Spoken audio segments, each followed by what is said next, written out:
Long time no see, friend. Did you miss me? Can I please do something before we go on stage?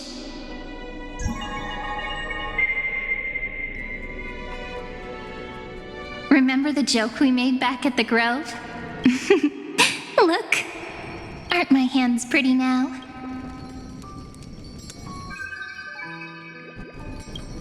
What a fascinating feeling. What about you? What did you feel when we touched each other? Really? That makes me really happy. Now, please remember what you're feeling right now. Write it down in your heart and keep it there. Memories you want to treasure will never fade away, even if immersed in the long river of time. These memories. So, if the view in your memory ever grows fuzzy, just reach out and touch it.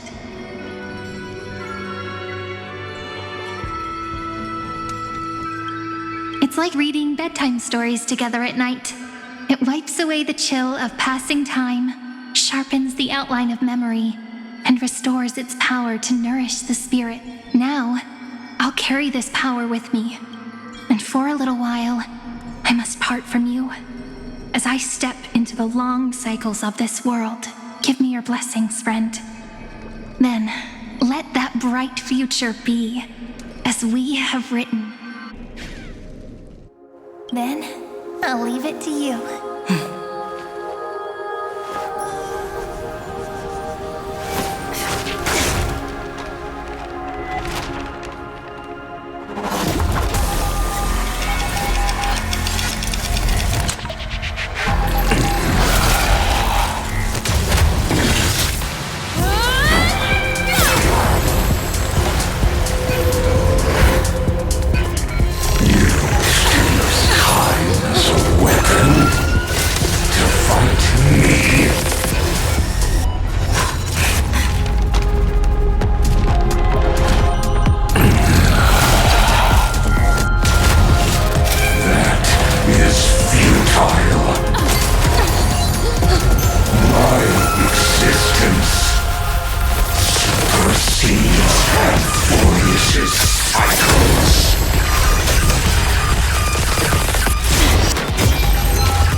All plays are like this.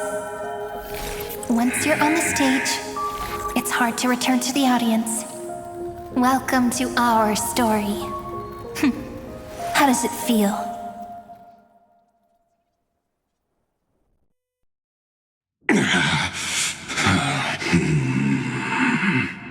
Even the authority of time cannot command the entire scepter, nor can it plunge onward and give this campaign a fitting. I shall send you off with my song, Grey Fry. May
Dux Gladiorum, you have completed your duty.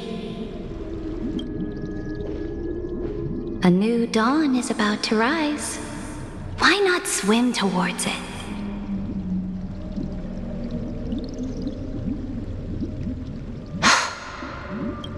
died long ago, Imperator. Depart from my mind. But your duty towards the Imperator did not die with me. That duty will bind you no more. You will be able to hold for yourself one grandiose feast after another in the endless days to come. So go. Go and swim towards that ocean beyond the sky with the Deliverer.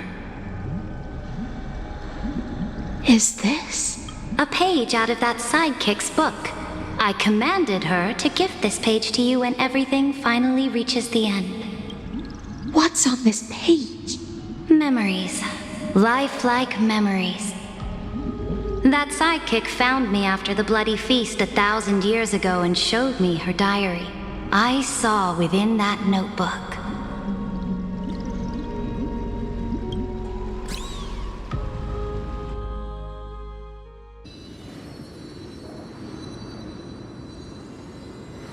Is this that Deliverer's experience? It's truly immersive. People beyond the sky apparently utilize this power to seal past scenery into crystals they call light cones. But I only know so much about the remembrance, so I can't completely replicate the past. But I'm all ears. Go on then. Do your best. But if your chatter gets too boring, or if I deem it offensive, then law will become forever beyond your reach. got it. I'm sure you'll find this to your liking. After all, it's human. Is this a fortress in the sky? This is the first step of my seas. This place is called the Herta Space Station. Just think of it as a supersized grove of Epiphany. Oh, so it's the territory of that witch. She and another Antikytheran lent me a helping hand back at the banquet. Look, over there. Looks like she's talking to Madame Herta in this memory. Let's go listen to what she thinks about this world. All constructed by eons and paths. Are you telling me that woman is Herta? She seemed... Pretty nice space station, huh? But just wait. After a couple more stops on the Astral Express, you'll see sights that'll make this place look ordinary. Oh, the cosmos is so do your best with the nameless. Break a leg! And remember to send an update or two to Asta when you've got some down... She certainly shares my way of thinking. Only that instead of a conquest through blood and fire, they chose a gentler path. People call Madame Herta and Mr. Screwlum geniuses.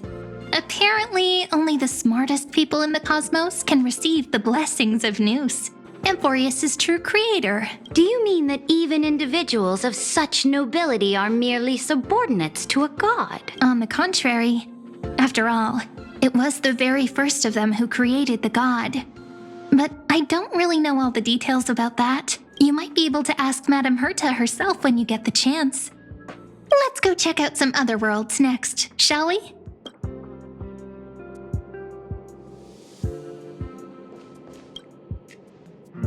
This next stop on the journey has a lot of similarities to Amphoreous. A snow-covered land? Interesting. This star is named Eurillo 6. That name sounds so cold. Belobog sounds better. The girl we see here holds a similar station to you, Imperator. She's the supreme guardian of this world. A leader who took up the mantle of government during a disaster. I did not expect the Empress of this world to be so young. Well, your appearance isn't much older. The object in the distance resembles Nikador. Is it a weapon? No, it's called... It's all thanks to you that we survived the crisis. The collaboration with the IPC is both an opportunity and a challenge. Nonetheless, it's an important step in our journey back into the universe. This world was sealed beneath its sky just like Amphoreous was, and they only managed to reconnect with the stars when the Nameless arrived. That IPC she spoke of. Yes, the IPC conquered many worlds through trade, and opened up a vast territory that way. There are many such powerful alliances beyond Amphoreous, and they all walk on roads different from the destruction. Coming back to the Supreme Guardian and her Belobog, didn't they find a peaceful way to enter the interstellar community? That cannot be true. That IPC would never have grown so big on trade. Its path of conquest must have had no mercy for the weak and would have destroyed them if needed. Are you telling me that this snowland never thought about tossing its dignity to the wind and kneeling to the IPC? I will not believe it. I will never allow the Imperator's empire to be sullied by others. Amphoreous must become a power so strong that no interstellar foreigner would dare to look down upon. Imperator, Belobog isn't as weak as you imagine. Listen. I indeed hesitated. But now I understand what we must do. Belobog must learn how to walk on her own until she no longer needs the support of others and can stand on her 2 feet among the... Even if I may not live to see it, I believe such a day will surely come. They still have their dignity. But the order of the cosmos is already set in stone. The old laws decree that only the strong survive, binding the weak in an unbroken chain until they wither and turn to dust. Unless Amphoreous must shatter the old law and become the new order among the stars. Speaking of the order, another one of my friend's companions may be able to enlighten you further on that. Let's go to the next page. I indeed hesitate. This next world is a nation of... The first time I heard about that place, I didn't even know what to...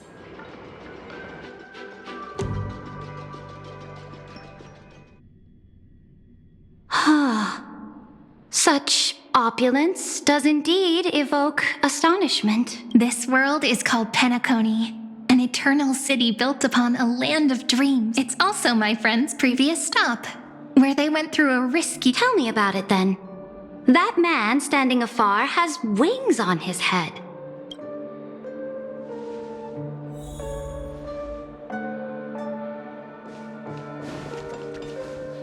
I wish to gaze upon the views of the Reverie Hotel one more time. I'll be just a traveler when I come back here again. And perhaps, through a traveler's eyes, even the things I once knew so well will feel strangely different. Penacony is a land of the harmony, where all dreams and hopes merge and combine. It believes in unrestrained freedom, and that's how it lost itself in shallow delight. Then, this young man before you chose to rewrite its laws, using the power of the Order, hoping to shape a dream-bound paradise of perfect happiness. Yet, the paradise of my dreams remains far away. Perhaps a brief journey with the Nameless can show me more possibilities in my search for paradise. As for what Penacony should look like, it'll be up to her. No. Up to their trailblazing now. It sounds like this ideal kingdom is no more. That's right. The people chose to wake up at the end. You can't see tomorrow when drowning in sweet dreams. This individual's law acknowledged only gods and constructs, leaving no space for humanity. And yet, the fact that he could accept defeat and resume his journey shows a rare self-awareness and clarity of mind. You are also very self-aware, Imperator. Then you must know that the world promised by the destruction also has no place for humanity. I am indeed very aware of Lycurgus's honeyed words of deceit. I have seen enough. Take me back.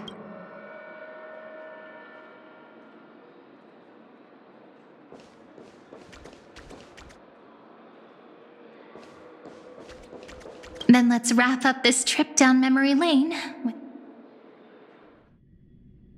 This absolute one. Isn't it pretty? That's our Amphoreous. Our world flows and meanders in this endless endless band of light. Though we were born from the designs of the gods and are not yet truly alive, the Chrysos heirs of Amphoreous still chose to stand against fate and carved a legend no different from that of humankind.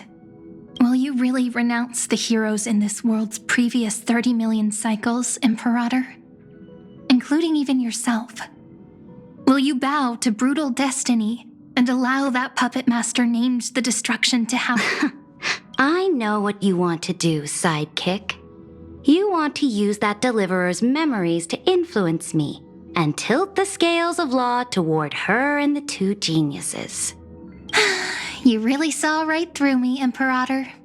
How can one rule an empire if one is incapable of understanding people's minds? I have decided on Law's final destination. However, before we go on, tell me this, sidekick. Throughout her trail, was there ever a memory of the ocean? The ocean. You shall complete your conquest in the ocean at the boundaries of this world. And eternally you shall eternally slumber in the sound of tides. And complete your conquest in the ocean at the boundaries of our prophecies aligned as flawlessly as a sea snake circling upon itself. An elegant loop. Like a joyful hymn, like the circulating ocean current, like our two fates, like Amphoreous itself.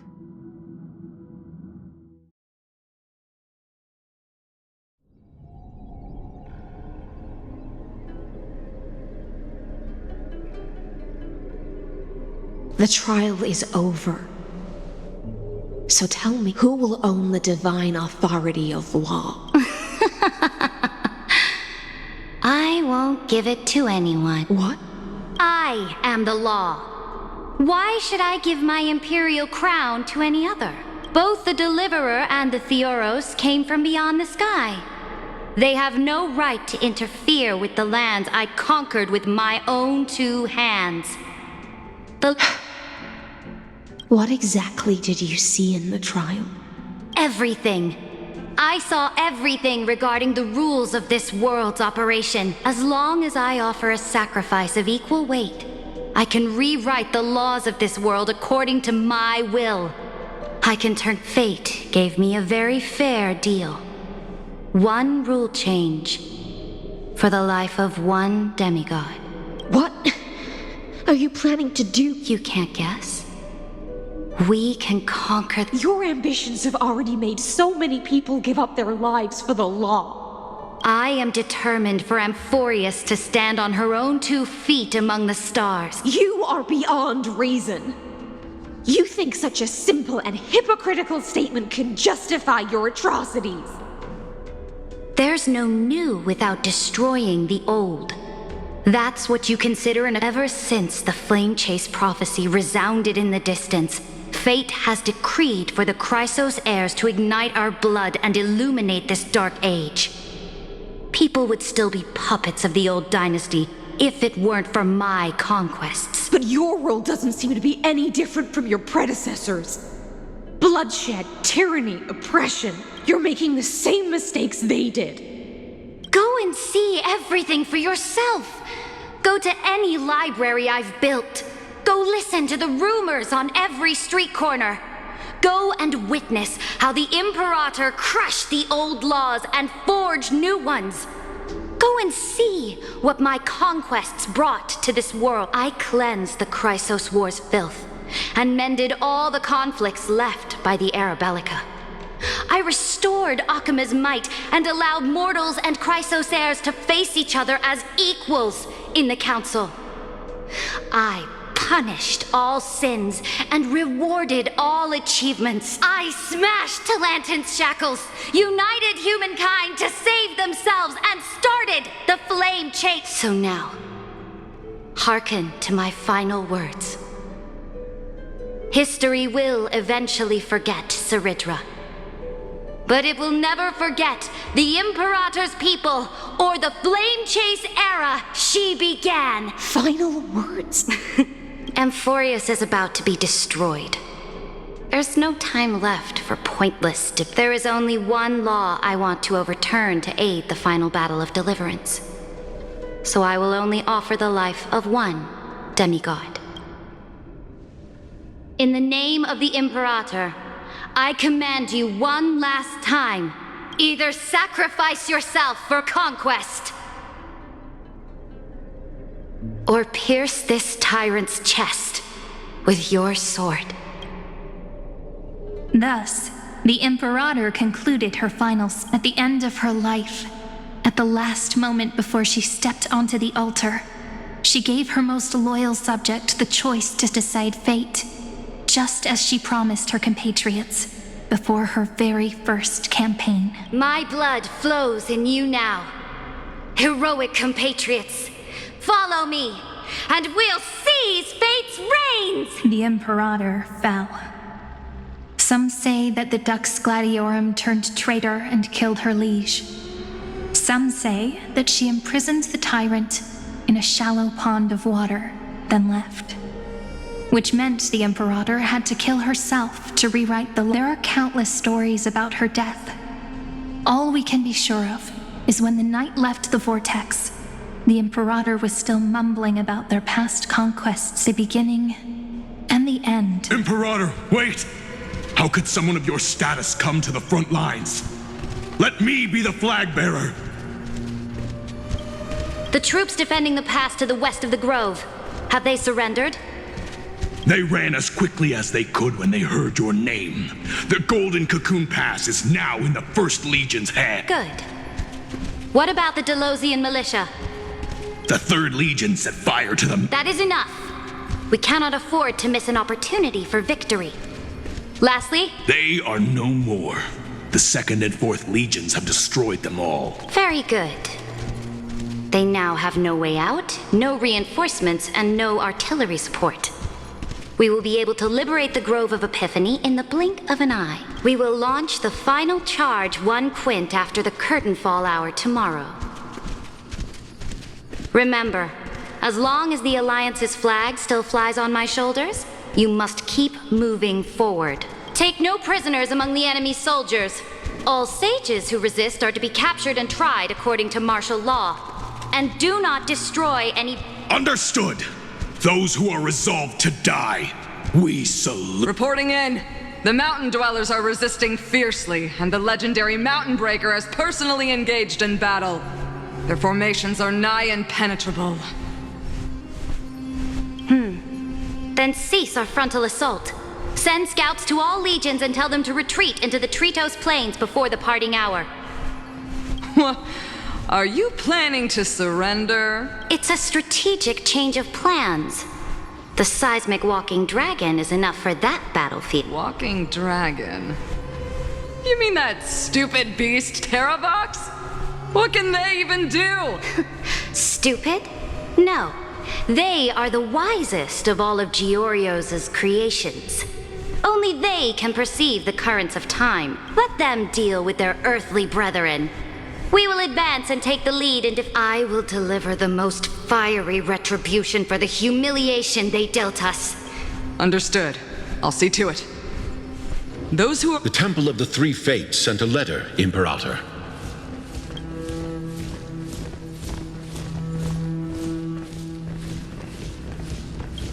They refused to surrender and said this letter is their last warning to us. Tell the commanding officers not to launch any attacks unless they receive the Imperator's hand... What are you doing? The priests of the Three Fates aren't soldiers, but politicians. Do not mistakenly believe that I am inferior to them in that regard, which means I will be heading to... Understood. The Legion... Why are we not allowed to march out with the army, Imperator?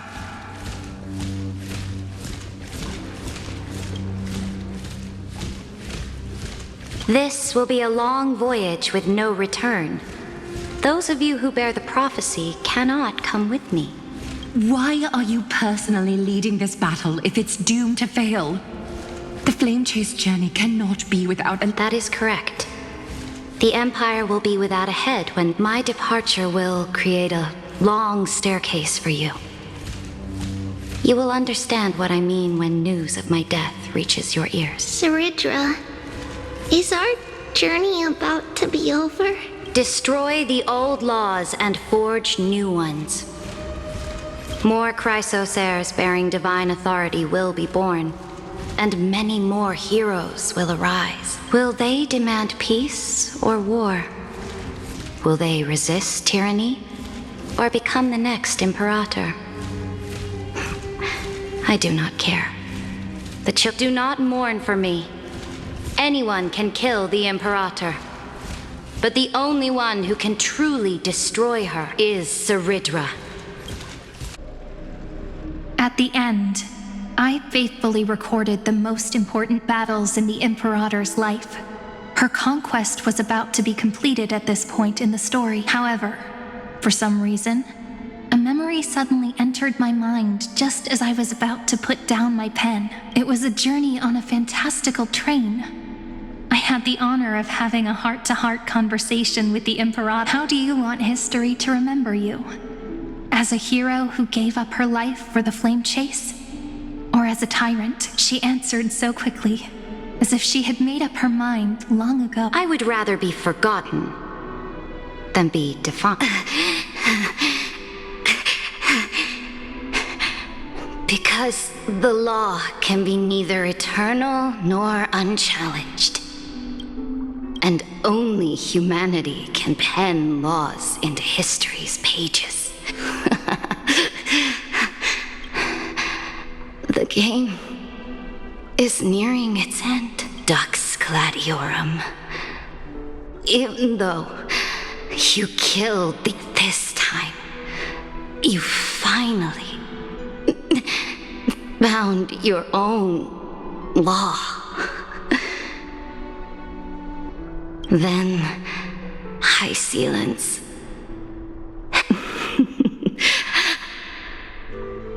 I will ask someone, will you choose to swim? Do not. The Imperator muttered about her conquests, and news of her death spread in the city.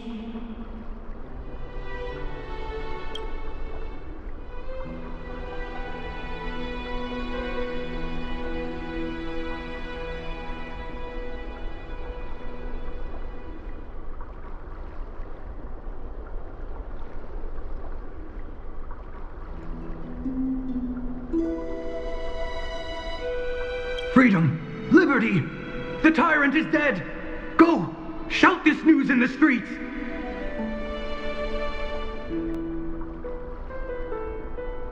My people, my fellow elders, do not panic. People once I will return in the next cycle. The stars will hear Amphoreous' Sarid. To this day, we do not know which rule the Imperator. Perhaps the truth will only be revealed at the moment of checkmate. Just like every chess game she ever played, we only know her death inflamed Akama. On one side of the city, those who defended liberty toppled her statues to the ground. On the other side, her supporters put themselves between the masses and her monuments, declaring loudly that the sovereign is still among the people. It is said that golden blood congealed into the same letters everywhere they fought. It was the name borne by Akama's first and final sovereign, the Imperator Saridra. But the one who bore that name did not see any of this. Her gaze was cast far away, and the sound of tides in her ears drowned out the people's cries. What was the Imperator thinking about in that prophesized ocean at the boundaries of this world? In that shallow puddle of stagnant water? Was she reminiscing about her past conquests? Or repenting for the millions killed for the flame chase? It was neither. The Imperator only saw how the surface of the water gleamed like that crude chessboard. Dissected by light and shadow, in the afternoon when her teacher played against her for the first time. Look at this chessboard. What do the pieces look like? They are strangely beautiful. They look like the stars in the night sky ablaze.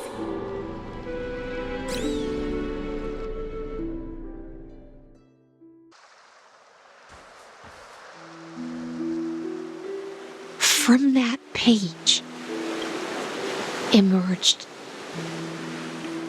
an ocean so vast, not a single trace of corruption. Is this Saritra? Electra, my subject. Ever since you walked out of the tainted ocean and pledged yourself to me, I have seen the abyss in your eyes and the emptiness in your... I'll only warn you once. Leave her body. Now. How impulsive. That's not like you at all. Why don't you calm down and think about another possibility? I didn't take over March 7th's body. Rather, it's March 7th who regained my memories.